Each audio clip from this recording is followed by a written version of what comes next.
Wassalatu wassalamu ala wa ala alihi wa ashabihi wa man ittaba'a hudahu ma ba'd. Soal kita pada sore hari ini waktu saya dan malam hari pukul 8 waktu Indonesia Barat. Kita akan sama-sama diskusi tentang kecerdasan artifisial atau sering orang menyingkatnya dengan singkatan bahasa Inggris Artificial Intelligence AI yang diselenggarakan oleh Institut Software Indonesia. Dan mungkin agar kita semua tahu dulu, Fokus Institut adalah sebuah riset yang mengembangkan metodologi yang merupakan hasil istihad dari para ulama semisal Profesor Yasir Audah, guru kita semua. Dan kemudian ini adalah diskusi pertama tahun ini. Tahun lalu kita selenggarakan diskusi juga. Untuk tahun ini kita ada di awal tahun Januari dan Februari ada pelatihan sehingga tidak ada diskusi. Baru di bulan Maret ini kita ada diskusi lagi. Dan Allah Subhanahu wa taala kita mohon padanya agar mempermudah cara kita ke depan. Oke. Dan materi mungkin akan disampaikan tidak selama 1 jam tentu, karena 1 jam sebagaimana di poster sudah termasuk sesi diskusi. Jadi nanti pemaparan materi kira-kira setengah dari durasi untuk bahkan kurang. Oke. Yang pertama, kita tidak akan bahas AI dari sudut-sudut lain, kita hanya bahas dari sudut pandang fikih dan maksud syariah. Mungkin perlu diketahui dulu lebih awal bahwa fikih sebagaimana didefinisikan oleh Imam Syafi'i ada ilmu tentang apa yang Allah Subhanahu wa taala syariatkan, apa yang Allah Subhanahu wa taala atur terhadap perbuatan-perbuatan manusia. Ilmu mengetahui aturan-aturan Allah terkait perbuatan-perbuatan manusia. Adapun maqasid syariah, dia adalah salah satu cabang pengembangan dari fikih. Fikih untuk menghasilkan produk fikih kita punya usul fikih. Dan fikih ini metode menghasilkan fikih. Metode menghasilkan simpulan aturan-aturan Tuhan terhadap perbuatan manusia tersebut. Dari mana dapat wajib, dari mana dapat sunnah, dari mana mubah, makruh, haram, dari mana semua itu. Ada rumusnya. Rumusnya itu disebut usul fiqh. Di antara bahasan usul fiqh adalah dalil-dalil. Ada Quran, sunnah, ijma', qiyas, 4 dalil yang disepakati mainstream kaum muslimin. Kemudian ada dalil-dalil yang tidak sampai titik sepakat. Di antaranya adalah istislah, itu menjadikan maslahat sebagai landasan dalil. Jadi ketika Quran dan Sunnah tidak membahas kemaslahatannya secara khusus, tidak juga menolak kemaslahatannya secara khusus, disitulah bermain peran istislah, atau terkenal juga dengan nama maslahah mursalah. Nah, maslahah mursalah inilah tempat di mana para ulama usul fiqh kemudian menurunkan satu rumusan yang disebut sebagai maqasidus syariah.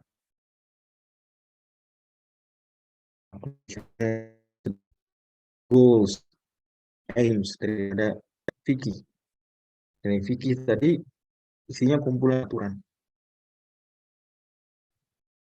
Ya wajib, nah begitu aja secara kasar ya. Tapi tentu Allah Subhanahu wa taala kan Maha mengetahui. Allah Maha mengasihi, Allah Maha adil, ya. Nama Asmaul Husna itu kita hadirkan.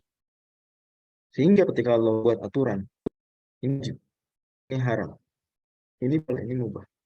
Ya.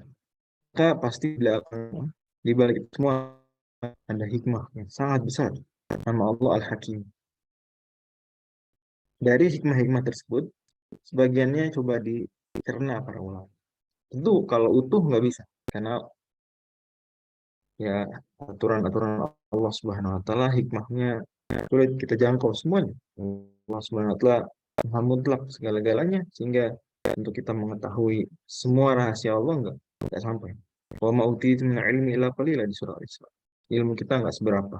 Tapi ulama setidaknya dapat beberapa hal yang membuat mereka kemudian dapat menyimpulkan tujuan dari sholat, tujuan dari puasa. Kita sering mendengar para penceramah menceritakan hikmah puasa. Nah, itu bagian dari maqasid syariah.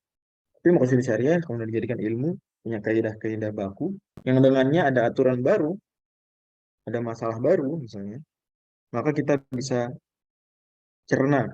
Selain juga aturan fikihnya kita bisa tentukan melalui usul fiqh, juga hikmahnya kita bisa pilah-pilah, kita bisa renungi melalui maqasid syariah. Oke, itu gambaran agar kita tahu apa itu fikih, apa itu maqasid syariah.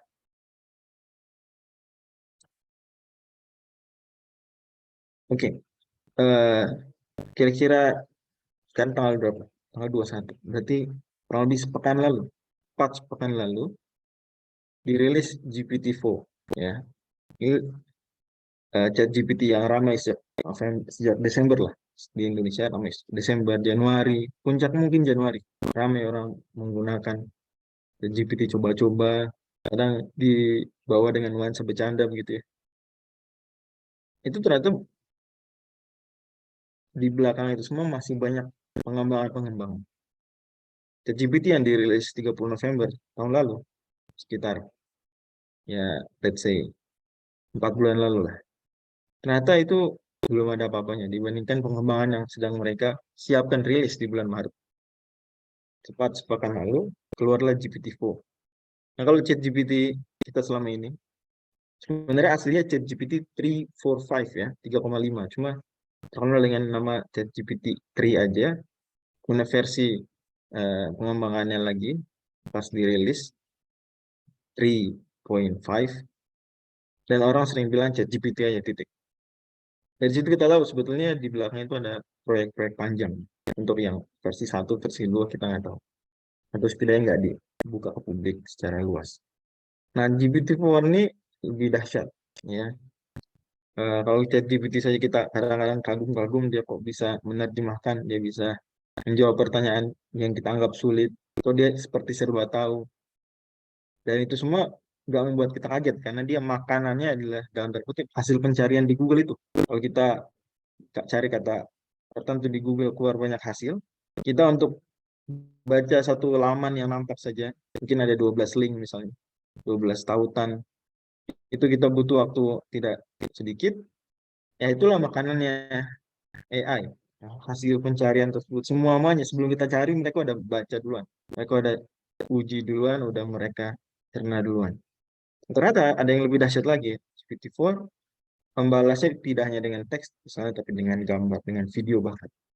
Pertanyaan yang bisa dijawab juga jauh lebih sulit, ya bahkan udah diuji ikut semacam tes Olimpiade biologi, skornya jauh lebih tinggi dibandingkan GPT-3. Cuma masih versi berbayar ya sekarang, sekitar $20 per bulan kalau mau langganan. Tapi layak untuk dicoba. Nah, tapi sebetulnya AI itu tidak hanya yang cerdas. Secara buatan itu nggak hanya ChatGPT, nggak hanya menjawab pertanyaan model begitu. Kita sebetulnya sudah akrab dengan AI, mungkin sejak kita belum tahu istilah AI. Misalnya sosial media ya, contoh sederhana saja, yang kita akrabi mungkin sehari-hari. Dia bisa memberikan kepada kita pilihan-pilihan akun yang mau di-follow. Kok dia bisa tahu kita memang suka tema-tema seperti itu misalnya? Kok bisa ngasih pilihan yang seperti itu? Umpama kita suka dengan kampus dari Amerika, mau daftar di kampus tertentu di Amerika. Let's say Arizona State University. Nah, kita mulai follow akun tersebut. Nanti akan ada opsi di bawahnya untuk memfollow akun-akun semisal. Ya, mungkin follow akun ya universitas Arizona lainnya, atau follow akun universitas yang ada di California State sebelahnya agak dekat, dan seterusnya. Dari mana dia bisa tahu? Nah, karena dia punya kecerdasan buatan.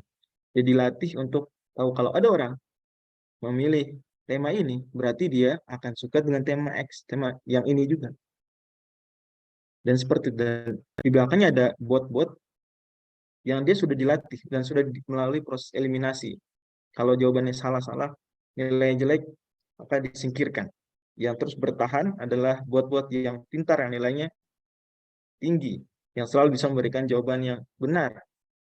Kalau bahasa YouTube misalnya, bisa membuat pengguna YouTube betah. Dia mau udah, nggak mau nonton YouTube lagi, mau belajar. Tapi pilihan berikutnya udah selesai satu video, di bawahnya lebih menarik videonya, nonton lagi. Udah selesai nonton, lihat bawahnya lagi, lebih menarik lagi. Terus begitu. Dan tidak hanya di bidang sosial media, entertainment, juga e-commerce. Kalau kita menggunakan marketplace tertentu misalnya, kita akan sadar, kita seperti diajak untuk terus belanja. Kenapa? Karena dia mengerti, dia sudah dilatih, sudah punya bank data, apalagi kita selama ini suka beli, akan dihafalkan oleh mereka polanya. Dan nggak cuma kita mungkin satu pola. Tapi orang yang seperti kita, umpama penggemar kuliner, ya ada banyak sedunia, jutaan mungkin. Orang yang seperti kita, tukang beli buku, ya mungkin buku tema khusus, tema hukum misalnya. Ada ribuan orang yang seperti kita di seluruh dunia. Sehingga dia akan dapat pola peraturan tersebut.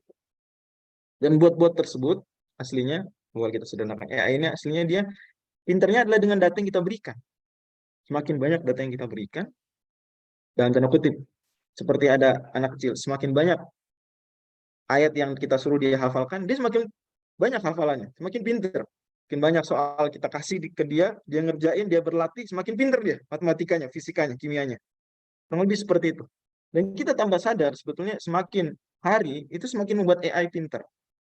Nah, dengan kita misalnya bermain game, kita ke bank, kita mungkin memberikan data dalam tanda kutip cuma-cuma ke internet dengan kita login di satu situs, kita daftar akun baru di situs tertentu, begitu. Dokter juga sama, healthcare menggunakan AI. Satu pasien, dua pasien, anggap satu rumah sakit ada 1.000 pasien, berarti 1.000 data, dapat 1.000 pola. Oh, kalau sakitnya ini maka obat yang layak adalah ini. Oh, sakit yang ini maka penanganan seperti ini. Belum lagi dia dikasih input materi-materi kedokteran. Dia nggak harus kuliah kedokteran, dia dikasih yang apa ya, buku-buku kedokteran disuruh baca si AI ini. Dan terus seperti itu. Akhirnya kita bisa ketemu lah robot-robot yang dia bisa berbahasa asing. Dia hanya bahasa Inggris, dia bisa sebagiannya berbahasa bukan bahasa Inggris. Karena dikasih pelajaran-pelajaran berbahasa Inggris atau non Inggris.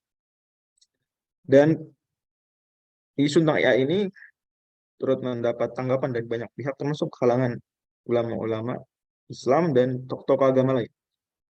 Umpama belum lama ini, sekitar 2 bulan lalu, di Vatikan itu ada the Abrahamic Commitments to the Rome Calls for AI Ethics. Ya, kurang lebih membahas bagaimana pandangan agama-agama Islam, Yahudi, Kristen gitu ya, agama-agama yang menjadikan Nabi Ibrahim sebagai teladan utama, itu bagaimana panduan setelah AI. Dari Muslim yang turut serta adalah ulama besar kaum Muslimin, Syekh Abdullah bin Bayyah, ulama besar Uni Emirat Arab, dan beliau menyampaikan speech beliau dalam bahasa Arab, tapi terjemah Inggrisnya bisa didapatkan di internet. Karena itu dalam hal rangka melanjutkan apa yang disampaikan Syekh bin Bayyah, dan saya sendiri punya kesan tersendiri dengan Syekh bin Bayyah karena waktu uh, semester 2 kuliah S2 itu belajar buku beliau satu semester, dan bukunya tentang maqasid syariah terkait ekonomi syariah. Jadi pandangan ilmu maqasid syariah bagaimana menilai praktek-praktek di dunia keuangan Islam. Dan Syekh bin Bayyah menguasai dua bidang tersebut. Apalagi beliau juga terkenal lama berguru di apa namanya, di Afrika Barat negeri berkembangnya ilmu maqasid syariah. Dan ini sebagian buku yang kita jadikan rujukan utama di pembahasan kita. Jadi nanti kalau ada topik-topik terkait maqasid syariah atau fikihnya, secara konsep fikih akan disinggung di buku Al-Mahsul karya Imam Razi, Al-Hikam karya Imam Al-Amin. Ini buku sudah setengah jalan saya baca, ini sudah selesai. Kalau mau fokus ke Rasyatib, ini mungkin yang paling terkenal. Maqasid Syariah Islamiyah karya Imam Ashur, ulama modern juga. Maqasid Syariah Islamiyah, wa Makarimuha karya Al-Fasi juga ulama modern. Mereka berdua merasakan masa penjajahan Perancis, merasakan masa perpindahan dari klasik ke modern. Juga ini kitab suci dalam tanda kutip AI, ya, karya Stuart Russell dan Peter Novick. Juga buku penting karya Pedro Domingos.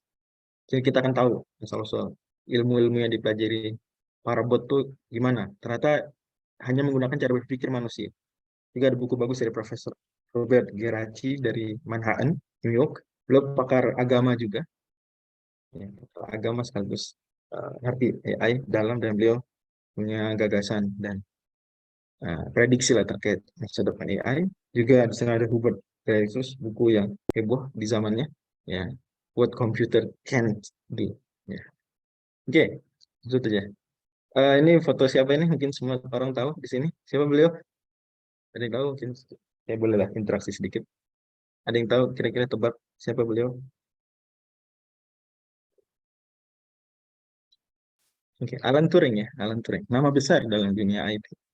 Alan Turing ini filsuf juga, selain pakar IT, filsuf. Dan beliau bisa dibilang bapaknya banyak teknologi terkait komputer, termasuk AI. Eh, Beliau termasuk orang yang membidani lah di masa-masa AI ini dalam kandungan, kalau istilahnya Stuart Russell dan Peter Norvig dari tahun 43. AI itu, dan ini kita semua tahu masa-masa perang dunia. Jadi banyak manusia wafat, eh, perubahan besar di dunia, gitu, semasa perang. Kemudian negara-negara yang tadi dijajah memerdekakan diri, termasuk Indonesia. Ini semua mempengaruhi pola pikir banyak pengembang teknologi waktu itu. Lagi perang, ancaman perang dunia ketiga, mereka baru selesai perang dunia pertama. Bahkan ini masih sedang panas-panasnya. Maka mereka mau bikin mesin yang bisa bertindak secara rasional. Nggak awalnya bertindak seperti manusia dulu. Sini masa bertindak seperti manusia. Dan berhasil mereka. Jadi kalau pikir AI seperti manusia, tadi saya berikan ilustrasi, anak kecil, kita kasih bacaan, dia akan baca, dan terus dia jadi pakar di bidang itu, kurang lebih gambaran seperti itu. Ya, dikasih latihan soal matematika, satu soal salah, dia belajar dari kesalahan. Nggak mengulang lagi soal berikutnya. Begitu. Kita kalau pernah ngisi cek apa namanya login misalnya, terus ditanya apakah kamu robot atau manusia gitu ya, kita kan suruh milih gambar, misalnya gambar mobil, kita pilih tik tik tik ada tiga. Nah itu sebetulnya itu kita bantu AI-nya belajar, karena AI aslinya dia ya nggak begitu tahu awalnya. AI yang paling awal-awal ya nggak tahu mana mobil, dia nggak tahu mana, dia cuma tahu kalau dikasih ini gambar ini mobil, ada gambar mobil, terus dikasih tulisan this is a car misalnya contoh. Oh dia hafalin, seperti anak kecil. Ini mobil, ini mobil. Nah kalau dikasih gambar baru, meskipun itu mobil, kalau belum didiktekan sebelumnya, dia nggak begitu nggak. Belum begitu nggak. Karena datanya masih sedikit, dia nggak bisa nebak. Oh jangan-jangan ini mobil. Tapi kan kemarin baru satu. Terus kita kasih data, mobil-mobil yang ngisi data. Kamu manusia atau robot, bukan cuma kita. Jutaan orang di seluruh dunia. Mobil, mobil, mobil. Lampu merah, lampu merah, lampu merah. Hafal sama AI, bisa nebak, memprediksi bahkan sesuatu yang belum pernah dia lihat, sekarang dia bisa tebak. Karena dia udah yakin. Udah, kalau di bahasa Solvik, dia sudah sampai derajat kotri. Karena sudah ribuan data dia hafalkan. Oh ini mobil lah. Seperti itu. Masih mau berpikir seperti manusia. Tapi kemudian lama-lama berkembang.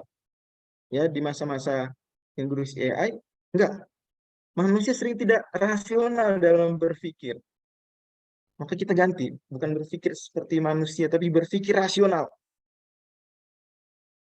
Kemudian berkembang lagi di tahun 80-an, ya, terus sampai 90-an, mereka nggak mau cuma berpikir, tapi mau bertindak. Akhirnya bikinlah AI itu konsepnya bertindak seperti manusia. AI bisa bertanya, bertindak seperti manusia. AI bisa memberikan solusi. Kalau kita sedang di perjalanan, kita nggak tahu arah, kita cuma mau tahu saya mau ke rumah sakit X gitu ya. Kita ketik aja di Google Maps. Dia kan ngasih tahu jalan. AI itu yang ngerjain. Kita bingung. Ada 3 jalan ke rumah saya untuk pulang. Sore ini mana yang macet? Mana yang nggak macet? Dia akan kasih tahu ini jalan tercepat. bertindak seperti manusia. Lama-lama, perkembangan terbaru AI adalah bukan cuma bertindak seperti manusia, tapi bertindak rasional. Bertindak rasional ya nih, karena manusia sering nggak rasional. Kendalikan perasaan, dikendalikan ego, dikendalikan kepentingan. AI bertindak rasional. Karena itu kadang AI itu lugu dalam tanda kutip. Lugu, polos, karena dia bertindak rasional. Hanya pakai rasio.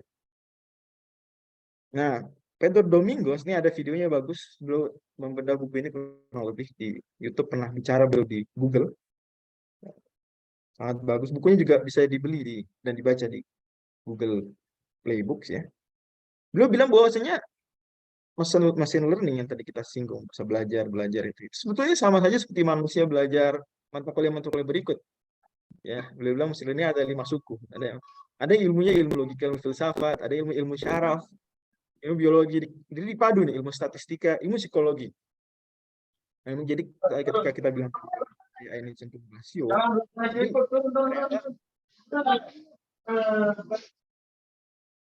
ternyata AI juga di belakangnya banyak psikolog-psikolog, sehingga AI kalau kita bisa bilang bisa jadi mengarah ke lebih mirip manusia. Tapi tadi sudah saya bilang, pada akhirnya mereka di banyak bidang AI lebih memilih menjadi bertindak rasional daripada bertindak manusiawi. Karena manusia sendiri banyak yang tidak rasional. Nah, ini saya coba-coba waktu masih zaman GPT-3 dulu, coba-coba nanya AI tentang AI. Sebetulnya data ini ada di buku semua. Cuma saya penasaran, dia akan bicara tentang dirinya sendiri. Ini gambarannya kurang lebih. Jadi bisa belajar, memberikan alasan, berpikir secara rasio, memberikan solusi, memberikan putusan. Jadi dia seperti alat yang sangat canggih. Mengenali wajah. Nah, kita ingat juga, ya untuk mengenali wajah kita harus ajarin dulu kan ini wajah saya. Kenalan dulu, apa kenalannya? Coba saya tanya. Gimana bisa? HP itu langsung kebuka kalau lihat wajah kita. Dari mana dia kenal? Ini kita pemilik HP-nya. Dari mana? Coba yang bisa jawab, mungkin biar interaktif sedikit, nggak membosankan. Nah, kapan AI kenalan sama kita? AI dalam HP kita tuh, Siri misalnya contoh. Kapan dia kenalan sama kita? Ketika Iya, input ya, data, kita kan di awal-awal kenal dulu. Indai wajah ya. Nah, itu kenal. Dia belajar dulu. Oh, kenal ini. Ini Budi gitu ya. Kenal. Oh, ini wajah Budi. Kalau wajah lain bukan wajah Budi, dia akan kenal bukan Budi. Bukan yang punya HP saya. Nah, tujuan AI itu membuat mesin yang berpikir dan bertindak seperti manusia. Tapi tadi saya bilang, yang lebih akurat sebetulnya perkembangan terbaru, dia nggak cuma like humans, tapi adalah rasional, more rational than human. Or even surpass human intelligence in certain areas. Certain areas, karena dia ketika berpikir, data yang di kepala dia tuh hadir, oh jutaan data. Kita mungkin ketika mengingat ayat di Quran, ya udah. Mungkin kita belum tentu bisa di kepala kita itu langsung 6.236 ayat. Belum tuh. Menghafal Quran ya, semakin pintar menghafal Quran bisa dia. Nyari ayat, langsung di kepala itu 6.236 ayat. Pakar hadis, bisa dia. Ini nggak semua manusia, makanya certain areas. Bahkan pakar hadis bisa jadi di datanya nggak sekuat kebanyakan AI. Ya, pakar hadis standar. Apalagi zaman sekarang. Kita bicara zaman sekarang. Kita nggak bicara Imam Ahmad, Al-Hafidh bin Hajar, Al-Bukhari, dan sejenis. Kemudian saya tanya lagi, AI nggak bisa apa? Sebenarnya sudah terjawab juga di buku Future of AI tadi. Juga dibaca di Word, Computer Scan, dulu udah dibaca. Ini karena dia rasio dan terlampau rasio, maka dia untuk kreativitas kurang. Kurang. Dan ini yang coba dikembangkan para pengembang AI. Jadi nggak usah khawatir, wah nanti tergeser apa peran manusia. Enggak. Kita manusia pernah menghadapi masalah yang mirip, yaitu saat revolusi industri di tahun 1600-an. Ya, orang-orang Inggris, orang-orang Eropa waktu itu. Revolusi industri mengancam. Dan memang kenyataannya adalah merumahkan banyak pekerja yang tadinya menenun manusia, butuh manusia banyak, sekarang menenun mesin. Dulu abad 16, butuh manusia lebih sedikit. Satu ruangan pabrik mungkin satu orang mengendalikan selesai. Kayak gitu. Ya. AI mengancam, tapi tenang. AI mengancam mereka yang nggak kreatif. Walaupun mereka yang kreatif, dia lebih baik daripada AI. Juga common sense, karena AI itu nggak tahu kenyataan. Pernah nggak di sini dikasih jalan, Eh, terus kita jalannya apa? Nabrak tembok gitu. Pernah nggak? Jalan ini ternyata nggak bisa dilewatin oleh mobil. Pernah nggak? Kalau pernah itu bukti bahwa AI itu dia kadang dia ternyata dia cuma berbasis data yang dia tahu, ya, ya gitu. Kata Allah di surat Yusuf, wa ma syahidna illa bima alimna wa ma kunna lil ghaibi hafizin. Mungkin ayat yang paling mirip itu. Mungkin AI kalau dia hafal Quran dia akan sebut ayat itu. Wa ma syahidna illa bima alimna. Kita nggak akan memberitahu kecuali yang kita sudah ketahui. Wa ma kunna lil ghaibi hafizin. Hal di luar itu kita nggak tahu. Kemudian juga masalah emosi. Ingat manusia nggak cuma rasio, manusia juga ada dimensi emosi. Kita semua sering belajar lah, ada IQ, nggak cukup, harus EQ, harus XQ, dan QQ lainnya. Itulah, AI itu ya IQ. Saya kurang emosi. Nggak begitu ngerti dia. Robot yang kita lihat cerdas, dia sedikit senyum, dia kadang-kadang kurang sopan bicara sama orang tua. Juga kalau di putusan sangat kompleks, mempertimbangkan banyak hal, nggak cuma mempertimbangkan data, tapi mempertimbangkan hal-hal lain. Apalagi mempertimbangkan perasaan, mempertimbangkan eh, let's say aturan-aturan agama, aturan-aturan moral, yang itu AI nggak diajarin soal itu. Dan penting juga, teknologi kan berdasarkan pengembangnya. Kalau pengembangnya nggak begitu aware soal agama, soal moral, hasil teknologi pun begitu. Ya kalau ada orang bikin rumah, dia jarang sholat, dia suka melihat pornografi, naudzubillah. Ya mungkin di rumahnya nggak ada ruangan khusus sholat, nggak sedia sejadah, yang ada foto-foto aurat, gitu ya. Nah, kalau teknologi juga sama, kurang lebih mirip gambarannya. Kan jangan terlalu kaget, kok AI saya tanya tentang Islam, jawabannya ngaco. Kok AI saya tanya tentang Islam, kok sini sama Islam? Nah, apa yang dia makan, apa yang dia pelajari? Ini menggugah kaum muslimin sebetulnya untuk, yuk sama-sama kita mengembangkan AI, bukan malah apa ya, mentahdir AI. Nggak boleh pakai AI, enggak. Salah.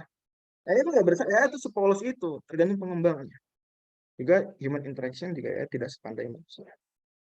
Terus saya tanya lagi, pertanyaan agak mirip cuma dengan apa, dengan pola agak berbeda. Apa kelemahan AI? Hampir mirip. Mungkin yang perlu ditambahkan dari yang tadi adalah sangat tergantung data, kualitas data. Maka sayang sekali tulisan tentang Islam sedikit di dunia riset, jauh lebih sedikit daripada tulisan-tulisan lain. Bahkan tulisan tentang Islam yang jujur menggambarkan Islam apa adanya atau dari kaum muslimin sendiri jauh atau masih kalah lah, tidak begitu mengimbangi tulisan-tulisan yang menggambarkan Islam tidak sesuai aslinya atau mungkin sini sama Islam. Eh, Soal etik juga agak kurang. Kemudian konsumsi data dan biaya juga kalau dia sudah kena cyber attacks ya salah. Walaupun beberapa AI itu dibekali, tapi tetap aja pada akhirnya teknologi bisa dilawan juga dengan teman. Pedang bisa dilawan dengan pedang. Saya tanya lagi, masih butuh pekerja manusia kalau gitu? Masih butuh pembuat kamu? Dan kita semua beriman ya konsep bahwasanya wallahu khalaqakum wa ma ta'malun, surat As-Saffat. Allah yang menciptakan kalian dan apa yang kalian buat. Jadi AI juga ciptaan Allah. Itu luar biasa. Allah mencipta dengan ciptaan. Itu lebih itu das. Yang mencipta dengan sebab ya, dengan sebab ciptaan. Ya, dengan sebab ciptaan. Tetap pada akhirnya Allah mencipta setiap saat. Kullu yaumin huwa fi sya'an. Ini tetap masih butuh, apalagi pekerjaan yang membutuhkan emosi. Guru misalnya, ini hati-hati. Kalau kita beranggapan kalau gitu pintar ini nggak usah butuh guru. Nah, itu kalau pola pikir kita pola pikir yang apa, yang sangat sederhana tentang pendidikan. Atau enggak? eh, Dalam pendidikan maka secara Islam itu tidak hanya menambah pengetahuan tapi juga adab. Juga adab. Makanya Nabi SAW gambarkan tugasnya dalam surat Al-Jumu'ah. Yu'allimuhumul kitab wal hikmata wa yuzakihim. Gak cuma ngajarin kitab tapi juga mensucikan jiwa. Oke, mungkin kita agak cepat sedikit di mana AI ini eh, sebagai subjek syariah ini jadi pertanyaan fikih. AI kalau umpama mobil Tesla, saya sendiri pernah naik Tesla auto drive, pernah saya. Itu lagi di negara bagian Washington. Dia kalau nabrak, dan kenyataan mobil auto driving bisa nabrak, siapa yang bersalah? Bagaimana pandangan fikih tentang ini? Nah, AI dalam sejumlah kasus bisa diposisikan sebagai alat. AI itu sebagai alat. Seperti halnya alat membaca, alat pencari, jadi sebagai alat. Sehingga tidak dibebani, tidak dianggap subjek syariat adalah pengguna alat. Pengguna alat. Contoh tadi, AI memberikan gambar pornografi. AI nggak bersalah, nggak bisa. AI kamu salah, kamu memperlihatkan gambar haram. Nggak. Siapa yang ngajarin AI? AI ini cuma alat pencari. Atau siapa yang nyari? Jangan-jangan ada yang bersalah. Kemudian AI juga bisa diposisikan sebagai hewan peliharaan. Kita tahu ada fikih hewan peliharaan dalam Islam. Ini bahasan seru. Allah Subhanahu wa taala sebutkan kasusnya di surat Al-Anbiya, misalnya di surat uh, Sot misalnya. Kisah kasus hewan peliharaan. Ya. AI bisa jadi dianggap hewan peliharaan manakala dia mirip tadi seperti mobil auto driving tadi. Set, dia seperti kuda yang dia dilepas. Kuda suruh jalan sendiri. Nah itu kalau dia kenapa-napa, nah, maka dalam hal ini kuda tidak dianggap salah. Kemudian juga dilihat apakah penunggangnya ada di situ. Apakah dia diarahkan oleh penunggangnya atau tidak. Ada fikih hewan peliharaan. Ya, hewan peliharaan kalau kuda nendang. Terus kemudian kalau malam, kalau siang dibedakan. Jadi kalau kita punya kambing, kambing merusak malam-malam, maka tanggung jawab kita, pemilik. Tapi kalau merusak siang-siang, dan kita sudah berusaha jaga, maka kita tidak dipersalahkan. Jadi dalam kondisi tertentu AI jadi hewan peliharaan, seperti kasus autodrive. Kalau selain AI diposisikan perwakilan manusia, seperti robot, seperti mungkin pesawat tanpa penumpang. Kita nggak bisa bilang pesawat tanpa penumpang membunuh orang, wah berarti nggak bersalah. Enggak lah. Di perwakilan manusia, siapa yang ngirim? Maka dia bisa dikisos. Siapa yang dikisos? Ini kisos bukan robot, yang dikisos manusia mengirim. Ya, perwakilan manusia. Jadi kita tahu ini dalam pembahasan awal mas kayak usul fiqh, pembahasan taklif, takliful mulja, takliful mukroh, masuk ke situ. Walau bisa itu yang bisa kita bahas, mudah-mudahan bisa memberikan gambaran hubungan fikih syariat dengan AI, dan ada waktu lebih setengah uh, masa lagi. Silakan kalau ada yang mau diskusi. Kita tadi startnya 45, berarti baru setengah jam. Oke, silakan. Kalau bisa, kalau ada yang mau diskusi.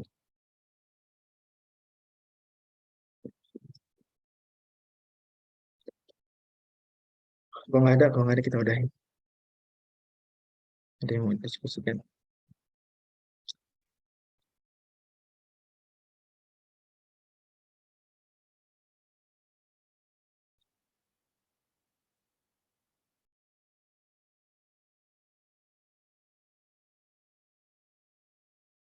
Oke, silakan Ibu Ina ya.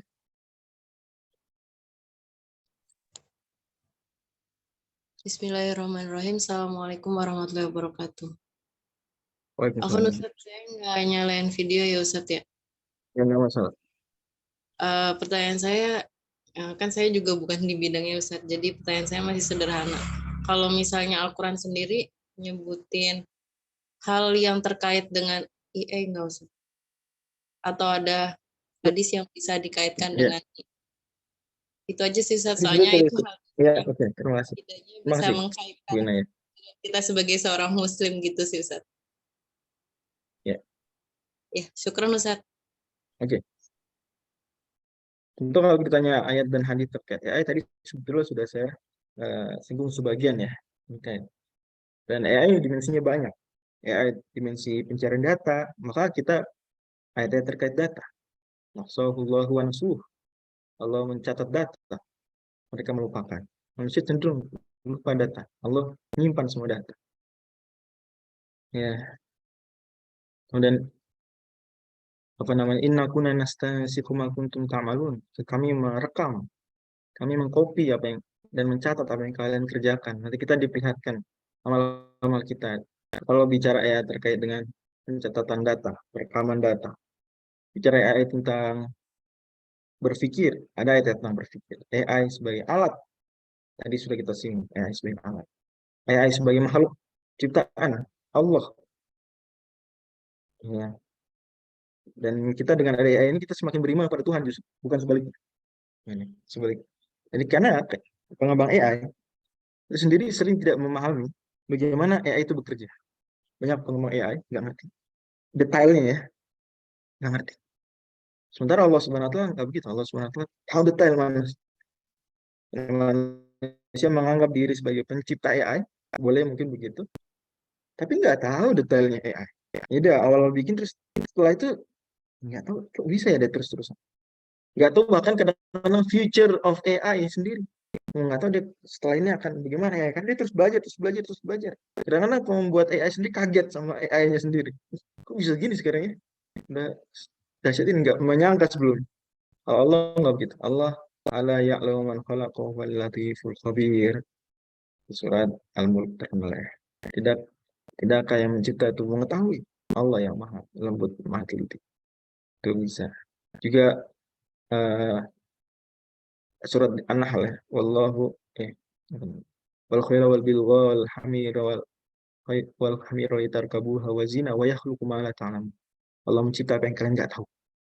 Allah menciptakan apa yang kalian nggak tahu. AI termasuk itu. Termasuk ciptaan Allah yang kita nggak tahu. Yang manusia dulu nggak tahu akan ada AI, dan kita mengembang AI juga. Saya sendiri dengan tim Al Quran mengembangkan AI untuk tafsir, untuk tafsir. Teman-teman boleh kunjungin situsnya Learn Quran. Di situ bisa lihat penggunaan AI untuk tafsir. Masih kita pengembangan, terus pengembangan. Tapi on the way, AI kita ajarin Islam yang benar. Kalau begitu, kita kasih stop tafsir, suruh baca tafsir. Kalau AI lain suruh baca apa, kita suruh baca tafsir. Eh, Demikian. Jadi nanti bisa Kak Bu Inaya, eh, AI ini topiknya diturunkan, di breakdown. Jadi topik berpikir, pendidikan, akhlak, nanti ayat-ayat terkait itu. Ayat-ayat yang global tadi ada. Intinya tidak ada di Quran, maaf, farratna fil kitabi min syai'. Tidak ada di Quran sesuatu yang nggak dibahas sama sekali. Harus dibahas walaupun kaidah umum, walaupun konsep. Boleh kita sudah tahu ternyata tadi kata Pedro bahwasanya machine learning itu ya sebenarnya sama seperti mahasiswa yang ambil 5 jurusan kurang lebih. Jurusan filsafat, jurusan psikologi, jurusan biologi, jurusan kedokteran, jurusan statistika. Kak, ayat-ayat terkait itu semua bisa. Saya sendiri tahun 2018 pernah bikin serial ayat-ayat jurusan UI. Saya keliling bikin ayat dari mulai psikologi terus sampai ayat hukum. Kita di sini ada anak-anak UI, kan kalau kita muter dari psikologi terus akan berakhir di hukum. Saya pernah tahun 2018 ngumpulin ayat-ayatnya. Nah, ayat-ayat terkait AI bisa diambil dari situ misalnya. Allah misal. Dan bisa memberikan kode-kode yang setelah itu Bu Inayah dan teman-teman yang hadir di sini bisa kembangkan. Allah misal. Mohon maaf kalau ada yang kurang berkenan. Oke, berikutnya eh, saya sementara yang langsung dulu ya. Silakan. Hmm, Bu Abidah, Ustaz Abidah ya. Oke, langsung Abidah. Assalamualaikum Ustadz. Saya izin Waalaikumsalam. tidak menyalakan kamera Ustadz.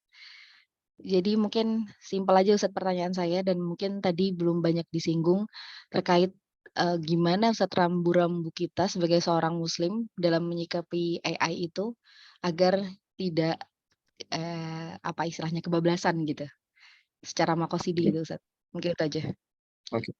Ya, tadi diisyaratkan bahwasanya AI ini dia tunduk sebagai alat manusia juga awalnya. Ya, dia ibarat kebiasaan buruk kita. Kebiasaan buruk siapa yang membuat pertama kali? Siapa yang membangun?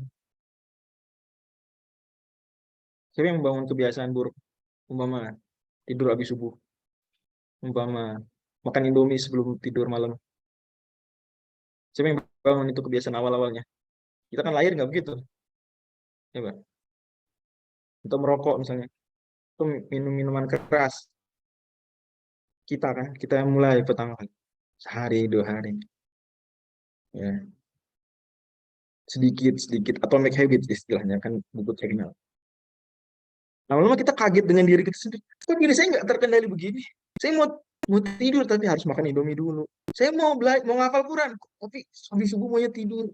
Ya kita membangun kebiasaan kita begitu, kita jadi kaget dengan diri kita sendiri. Kok diri kita nggak terkendali begini? Nah, coba kita koreksi diri. Ramadan kan di depan mata nih. Ramadan apa yang sering diajarin para ustadz? Bulan pengendalian diri. Jadi kita dikendalikan diri yang lagi agar bisa dikontrol. Nah AI begitu, kita ajarin AI. Mau kok AI ini? Kok seliar ini, sepinter ini? Nah, kita yang ngajarin. Kalau kita sering cari, let's say cowok-cowok ganteng, ya, artis-artis Korea misalnya, terus ya dia Kita pengen cari ustadz, dia munculin artis Korea. Kenapa sih mau cari artikel Islam? Saya mau nyari apa namanya, konten dakwah Ramadan. Kok keluarnya misalnya let's say opa-opa terus? Ya iyalah, selama ini Anda ajarin itu. Nah, jadi cara Islam mengendalikan AI ya berarti dengan kita mengajari AI dengan cara Islami. Umpama, jangan browsing hal-hal negatif di HP kita. Di marketplace, belanja barang-barang yang bagus, yang berkualitas. Jangan asal-asal belanja barang-barang yang cuma wah saja. Ntar dia akan ngasih suggestion yang negatif juga. Histori perjalanan Google Maps kita. Kurang lebih gitu. Jadi di antara cara Islaminya adalah kita mengajari dia yang bagus-bagus. Dan kalau kita punya proyek pakai AI, maka kita jangan biarkan AI hanya membaca dari Google. Itu juga catatan penting. Kita mau AI, umpama fatwa Muhammadiyah, fatwa Tarjih Muhammadiyah. Agar orang ketika mau cari fatwa Muhammadiyah, pencariannya nggak harus secara tekstual. Datang ke aplikasi Tarjih misalnya, saya sebut Muhammadiyah sebagai contoh ya. Kemudian dia ketik. Ya, dia mau nyari, let's say, muntah sengaja bulan Ramadan. Itu kan ada gampang teks jelas.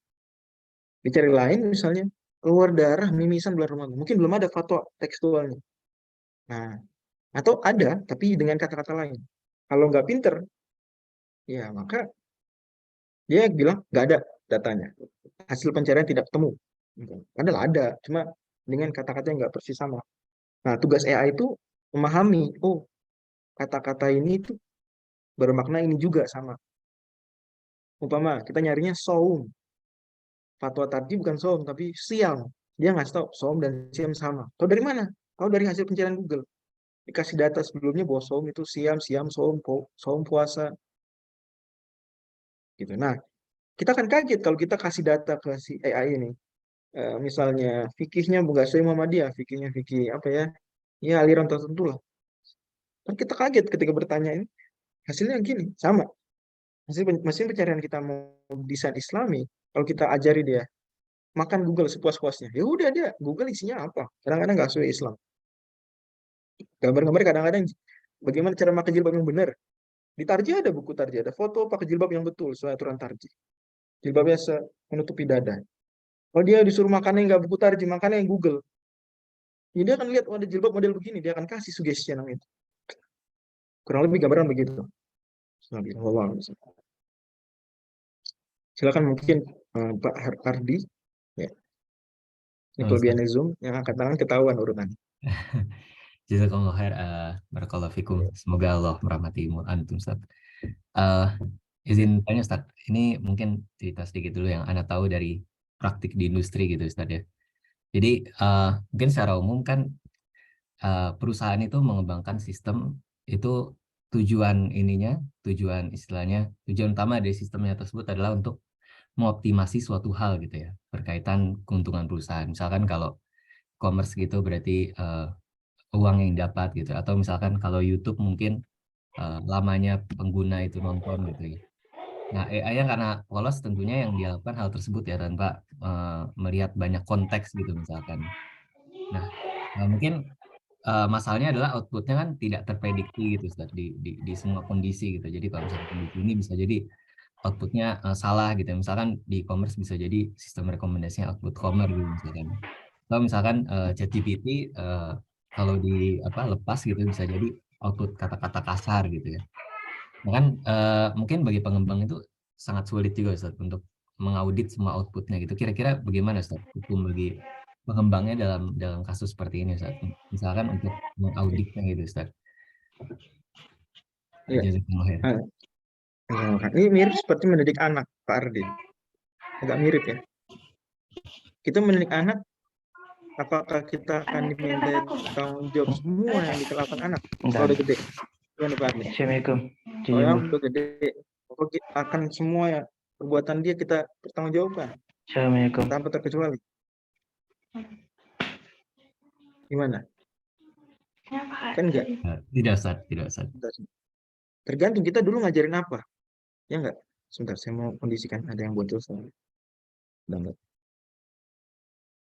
Seperti ada hadis terkenal.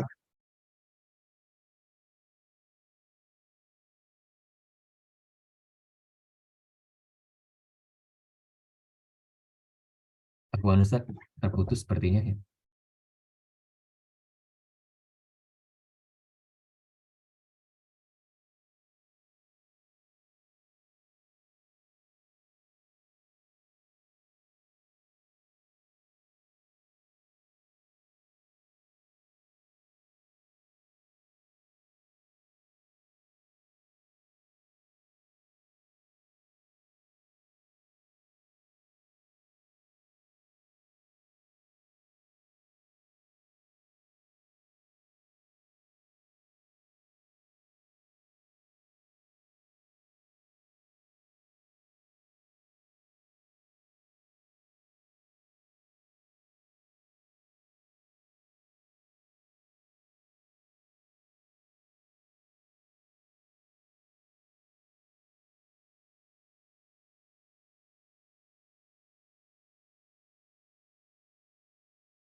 Mohon maaf, Bapak Ibu, kita tunggu dulu ya. Sepertinya sinyal Ustadz Fajrinya hilang.